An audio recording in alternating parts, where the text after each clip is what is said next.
তাৰমানে আপোনালোকে মিয়া মুছলমান মানুহখিনিয়ে গোটেই অসম ল'বই, আমিও ল'ব নিদিওঁ, হৈ গ'ল।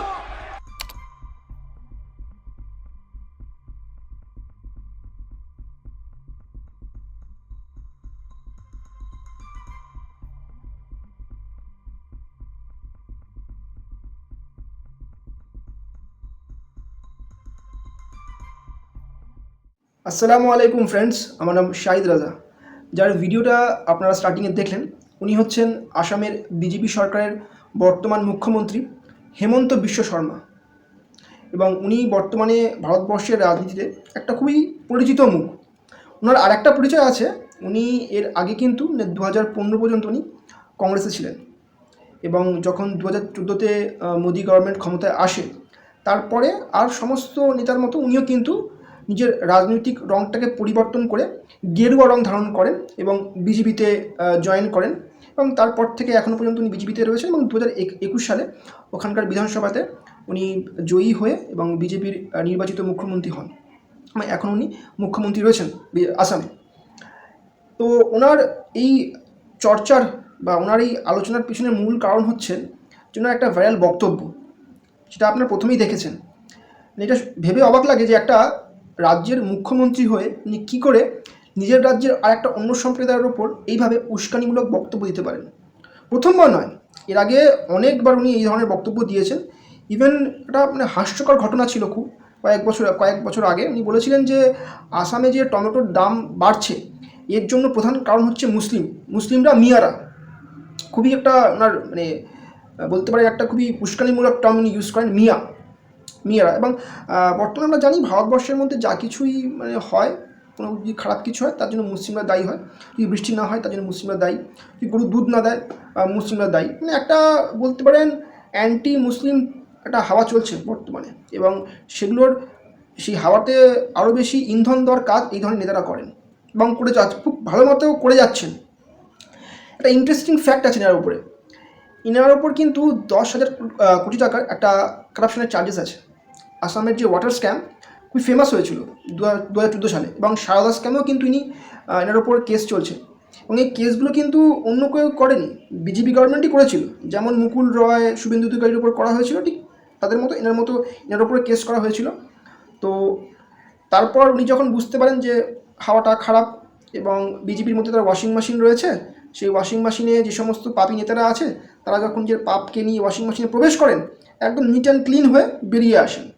উনিও তাদের মধ্যে একজন, শুভেন্দু অধিকারী, মুকুল রয়, তাদের মধ্যে উনিও একজন, একদম নিট অ্যান্ড ক্লিন হয়ে উনি বেরিয়ে আসেন এবং বর্তমানে রাজ্যের মুখ্যমন্ত্রী উনি, ঠিক আছে। এবং ওনার ওপর এত একটা খুবই গম্ভীর একটা স্ক্যামের মানে খুবই সিরিয়াস একটা এলিগেশনের উপর রয়েছে, কিন্তু মানে 10,000 কোটি টাকা কিন্তু ছোটো একটা অ্যামাউন্ট নয়, এবং সেই কেসটা কিন্তু মানে অন্য কোনো পার্টির লোক করেনি, বিজেপি করেছিল।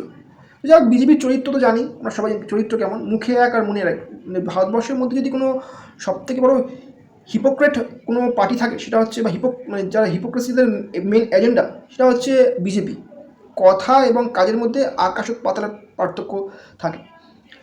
তো এনার বক্তব্যগুলো এর আগেও আমরা দেখেছি, খুবই জঘন্য ধরনের বক্তব্য উনি দেন মুসলিম সম্প্রদায়ের প্রতি, এবং উনি বলতে পারেন বর্তমানে বিজেপির মধ্যে যে হিন্দুত্বর যে ইমেজ তার মধ্যে উনি ব্র্যান্ড অ্যাম্বাসেডার বলতে গেলে। এবং বিজেপিতে একটা রেস হয়, একটা কম্পিটিশন চলে, যে যত বেশি মুসলিম বিরোধী সে তত বড় নেতা, এবং তারই মধ্যে এখন ওনার নামটা খুবই চর্চায় রয়েছে, এবং যোগীজির পরে ওনার নামটা নেওয়া হয়, যে যোগীজির পরে হেমন্ত বিশ্ব শর্মার নামটা খুবই চর্চায় থাকে সবসময়, কারণ যেহেতু উনি যোগীজির মতোই মুসলিম বিদ্বেষ করেন, একদম যে কোনো পাবলিক ফোরাম থেকে একদম মুসলিমদের টার্গেট করেন ওপেন। কোনো এদিকটা খুব ওনাকে ভালো মানে অ্যাপ্রিসিয়েট করবো যে উনি পিঠ পিছনে কিছু করেন না, যা করেন সামনাসামনি করেন, ভালো কাজ এটা। আপনাদের শত্রুকে যদি আমরা জেনে রাখি তাহলে ভালো হবে। শত্রু কেন বললাম, বলতে বাধ্য হচ্ছি, যদি কোনো ব্যক্তি এই ধরনের কথাবার্তা একটা সম্প্রদায়ের নামে বলতে পারে তাকে তো বন্ধু বলতে পারি না, তাকে কি বন্ধু বলা সম্ভব? অবশ্যই না। আসামের যে বিষয়টাকে নিয়ে আজ টপিকটার উপর আমি ভিডিও বানাচ্ছি, যে আসামে জুম্মার নামাজের মধ্যে একটা রেস্ট্রিকশন দেওয়া হয়েছে। তো দেখুন, আসামের যে অ্যাসেম্বলি সিটস সেটা কিন্তু 126টা, তার মধ্যে 31টা এমএলএ হচ্ছে মুসলিম ঠিক আছে। এবং আসামে যে পপুলেশন সেটা কিন্তু 40% পপুলেশন হচ্ছে মুসলিম ওখানে। তো সেখানে মুসলিমদের একটা রিপ্রেজেন্টেশন রয়েছে, আমরা সবাই জানি। তো 1930 সাল থেকে, মানে ভারত ভাগ হওয়ার আগে, পার্টিশনের আগে থেকে ওখানে একটা আইন চলছিল যে যারা মানে গভর্নমেন্ট ওয়ার্কার, এমপ্লয়ি যারা, তাদের জন্য 2 ঘন্টা একটা জুম্মার নামাজের ব্রেক দেওয়া হতো। এবং তারই একটা কন্টিনিউশন এই বর্তমান যে আইনটা, যে যারা অ্যাসেম্বলির যারা বিধায়ক, তারা যারা মুসলিম বিধায়ক, তাদের জন্য 2 ঘন্টা একটা ব্রেক নামাজের জন্য দেওয়া হতো।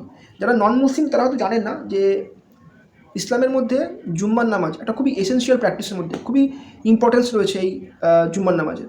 এবং অনেক এমন মুসলিমস রয়েছে যারা হয়তো ঠিকমতো 5 ওয়াক্তের নামাজও পড়েন না, কিন্তু তারা জুম্মার নামাজটা ঠিকই পড়েন, কষ্ট করে হলেও পড়েন কিন্তু। তো এটা আমাদের কাছে একটা খুবই ইম্পর্টেন্ট পার্ট আমাদের রিলিজনের মধ্যে। তো সেক্ষেত্রে উনি একটা বিল পাস করেছেন যে এই ধরনের ব্রিটিশ লর আর কোনো দরকার নেই স্বাধীন ভারতে। ঠিক আছে, বিলটা পাস করছেন, খুবই ভালো কথা। আপনাদের তো মেজরিটি রয়েছে, আপনারা যা ইচ্ছা করতে পারেন, করুন, কোনো অসুবিধা নেই। এবং আমরা আইন মেনে চলবো, কেন কি মুসলিম সমাজ আগেই আইন মেনে চলে আসছে। কারণ কি আমরা সুপ্রিম কোর্টের যে রায়গুলো রয়েছে সেই রায়গুলো মেনেই আমরা কাজ করছি এবং আগামী দিনেও করব। কিন্তু এটা কখনো ভাববেন না যে আইনের নাম করে আপনি আমাদের ধর্মের চরিত্রটাকে পাল্টে দেবেন বা আপনারা চেষ্টা করবেন, সেটা পসিবল না। তার একটা লিমিট আছে। তো আপনি যদি আপনি বা আপনার যারা গুরু আছে তারা যদি মনে করেন যে এর পরেও আরও অনেক কিছু আইনের নাম করে আপনারা নিয়ে আসবেন, আমরা মেনে নেব, নয়, মানব না আমরা। এটা একটা গণতান্ত্রিক দেশ, আর সমস্ত ধর্ম বর্ণের মতো আমরাও আমাদের মানে দাবির জন্য লড়াই করব, সংঘর্ষ করব, রাস্তায় আমরাও নামব। ঠিক আছে, তো এটাকে আপনারা এইভাবে নেবেন না যে কোনো কিছু আইন পাশ করেই সব কিছু ঠিক হয়ে যাবে, না। ভুল ধারণা আপনার ধারণা একদমই ভুল। ধারণাটা ইমিডিয়েটলি আপনারা ঠিক করে নিন। যদি আপনার সেরকম মানসিকতা থাকতো তাহলে আপনি ব্যাপারটাকে বসে একটা ভালো এনভায়রনমেন্টে, হেলদি এনভায়রনমেন্টে আপনি ডিসকাস করে এটাকে অ্যাডজাস্ট করতে পারতেন। হয়তো আপনি ব্রেকটাকে কমিয়ে দিতে পারতেন বা অন্য কোনো ওটাকে লাঞ্চ ব্রেকের সঙ্গে অ্যাডজাস্ট করতে পারতেন। আপনি সেটা করেননি। আপনি খুবই অ্যাগ্রেসিভ একটা স্টেটমেন্ট দিয়েছেন অ্যাসেম্বলিতে, যেখানে সব ধর্ম, সব জাতির মানুষরা এক জায়গায় রয়েছে, সেটা পার্টিকুলার একটা সম্প্রদায়কে আপনি টার্গেট করেছেন। এটার মানে কী দাঁড়ায়? মানে আপনার মনে সেই সম্প্রদায়ের প্রতি যে কত ঘৃণা আছে সেটা তার প্রমাণ, জ্বলন্ত প্রমাণ। মানে একটা সম্প্রদায়, যে সম্প্রদায়টা সেই রাজ্যের ইকোনমিতে কন্ট্রিবিউট করছে, সেই সম্প্রদায়ের নামে যদি আপনাদের মনে এতটাই ঘৃণা থাকে, তাদের জন্য ভালো কাজ কীভাবে করবেন? ভালো কাজ? তারা কি আপনার রাজ্যের বাসিন্দা নয়? তারা কি বাংলাদেশি? যদি বাংলাদেশি হয় তাহলে প্রমাণ করুন। আপনি মুসলিম বলেই কি আপনি বাংলাদেশি বলতে পারেন? তো সেরকমই তাহলে আসামে যে এনআরসি হয়েছিল সেখানে ম্যাক্সিমাম হিন্দু কেন মানে এনআরসিতে তারা হয়েছিলেন, কনভিক্ট হয়েছিলেন? তারা কেন ডিটেনশন ক্যাম্পে ছিলেন? কেন আপনারা যারা মুসলিম বাংলাদেশি তাদেরকে আপনারা কেন আইডেন্টিফাই করতে পারেননি? এইটা একটা কী বলে ঝুনঝুনা, এটা আপনারা বাজান মুসলিমদের নাম করে, কিন্তু এটা বেশি দিন বাজবে না। আর মানুষের তো আর বোকা নেই এখন। তো একটা কথাই বলবো যে এই জিনিসগুলো করছেন, এগুলো ঠিক করছে না। সমাজকে ডিভাইড করে আলটিমেটলি লাভ কিছু হবে না। ভারতবর্ষের মধ্যে 25 থেকে 30 কোটি মুসলিম আছে, আর যদি এত বড় পপুলেশনকে আপনারা অ্যাভয়েড করেন তাহলে দেশের যে ইকোনমিক গ্রোথ সেটা কিন্তু থেমে যাবে। কারণ এই 30 crores যে মানুষ, যে পপুলেশন, তাদেরও কিন্তু দেশের ইকোনমিক্যাল যে গ্রোথ তাতেও কিন্তু ইকুয়াল পার্টিসিপেশন রয়েছে। তো এদেরকে যদি অ্যাভয়েড করেন তাহলে কিন্তু এক প্রকার আপনারা দেশেরই ক্ষতি করবেন। জানি না যে আপনাদের সুবুদ্ধি কবে আসবে, তবে আপনাদের পার্টির বা বিজেপি পার্টির মানুষদের সুবুদ্ধি আছে বলে আমার জানা নেই। সব বেশিরভাগ লোকের মাথায় কুবুদ্ধি ভরা, এবং সমাজের মধ্যে কীভাবে ঘৃণাটাকে, কীভাবে হেডটাকে আরও বেশি বাড়ানো যায় তারই ওপর আপনারা কাজ করেন, আগামী দিনেও করবেন, এটা আমাদের পূর্ণ বিশ্বাস, পূর্ণ আস্থা রয়েছে। সাধারণ মানুষকে একটাই কথা বলবো যে যে কাজগুলো নেতারা করছেন সেই কাজগুলোর ভাগিদার আপনারা কাইন্ডলি হবেন না। কারণ দেখুন, এগুলোর ইম্প্যাক্ট কিন্তু অন্য কোনো স্টেটে পড়তে পারে, অন্য কোনো দেশে পড়তে পারে। যে ব্যবহারগুলো এখানে মুসলিমদের সঙ্গে হচ্ছে তারই রিফ্লেকশন কিন্তু আপনি আপনার আশেপাশের কান্ট্রিতে দেখতে পাচ্ছেন। আপনাদের যদি বাংলাদেশের সংখ্যালঘুদের জন্য এতই মনে দুঃখ থাকে, তা নিজের সংখ্যালঘুদের প্রতি এত ঘৃণা কেন? কথায় কথায় মুসলিম উগ্রবাদ, এটা কোন ধরনের মানে শান্তিবাদের প্রতীক? এটা কি শান্তির প্রতীক এরা, যারা এই ধরনের বক্তব্য দিচ্ছেন?